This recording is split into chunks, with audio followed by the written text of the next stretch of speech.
Si bien las modalidades defensivas se pueden evaluar a través de los indicadores en cada uno de los test que conforman una batería, dentro de la batería hay algunos test que por su especificidad nos permiten considerar y evaluar con mayor claridad el sistema defensivo que la persona puede utilizar ante situaciones estresantes, depresión, de obstáculo o frustración.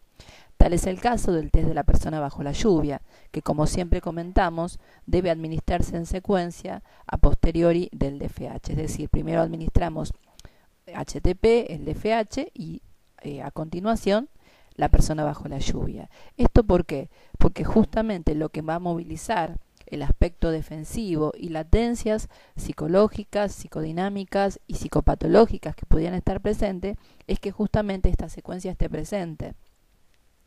Entonces, lo que tenemos que visualizar cuando observamos ambos dibujos es justamente ver en qué se ha modificado o si hay alguna parte de la producción en su trazado, tamaño, que se modificó y es en sentido negativo o es en sentido positivo. A veces se puede ver un dibujo de la figura humana con menor proporción, con menor equilibrio, con sintomatologías y un mejor dibujo de la persona bajo la lluvia. En este caso que estamos observando, la figura humana era similar a la que ustedes están viendo. Casi diríamos que es la misma, hasta incluso la misma posición. Lo que se observa en la figura humana es una importante desproporción. Fíjense el tamaño de la cabeza, que además es asimétrica y está orientada hacia el lado izquierdo. El cuello excesivamente largo, como que no puede sostener esa cabeza. El cuerpo es extremadamente delgado, o sea que hay un déficit de anchura. Los brazos, el derecho está pegado al cuerpo y el izquierdo incluso tiene como un estrangulamiento y es mucho más delgado aún. Los pies son pequeños y de forma curvácea.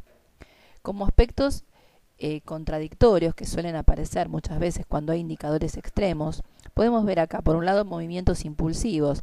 En la figura humana se ven en el tratamiento del cabello. El hecho de que la mano esté pegada al cuerpo también habla de cierta contención de impulsos. Todo este tema, digamos, las desproporciones nos dan cuenta que hay un predominio del área de la fantasía y una dificultad para conectarse con sus aspectos emocionales e impulsivos. Sin embargo, el paraguas tiene buena estructura. Entonces, como que conviven en el sujeto aspectos impulsivos y aspectos de bloqueo y de inhibición.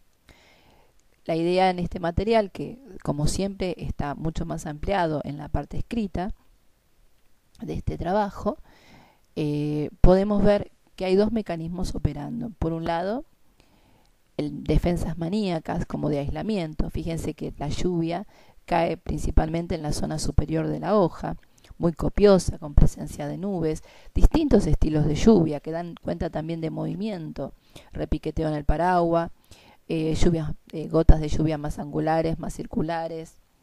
La coloración es muy baja. El sol incluso tiene un sombreado circular. Todo esto implica que hay un monto importante de ansiedad. La poca lluvia que cae del lado de la derecha y también son trazos con mucha flojedad, a diferencia del contorno de la figura que tiene como mejor definición y más coloración. Esto nos da cuenta justamente del mecanismo de defensa de aislamiento, como si se quisiera preservar una parte y aislar la otra, digamos. Esta lluvia que no cae, que no toca a la persona, el paraguas que está más ubicado hacia el lado de la izquierda. Todo esto nos da cuenta que ante las situaciones de presión o ante las situaciones que tienen algún monto de ansiedad, la persona, digamos, puede refugiarse en su fantasía, racionalizar excesivamente y utilizar obviamente mecanismos de defensa maníaco que son los que evitan conectar al sujeto con la realidad. Otro test importante para relacionar es siempre el cuestionario deshidratativo, que tiene muchas funciones, más allá de que su especificidad es evaluar la estructura del yo, la fortaleza e integridad yoica. Es importante ver en él cómo se han resuelto las catexias negativas, que siempre son las que movilizan los montos más importantes y latentes de angustia, de conflicto, de temores. En este caso había afrontamientos como más pasivos. Por ejemplo, la persona había elegido que no le gustaría ser un perezoso porque se la pasa durmiendo. Uno podría relacionar también con, además con otros elementos que aparecen en la batería, esta falta de coloración, que puede haber también un componente depresivo dando vuelta. Cuando hay a veces componentes depresivos y la persona no tiene resonancia, no se da cuenta de esos estados, aparecen las defensas maníacas como para hacerle sentir a la persona que no está pasando nada. Entonces, la idea que teníamos en esta audioclase justamente es considerar qué modalidades defensivas se podrían evidenciar a partir de cómo la persona realizó la consigna.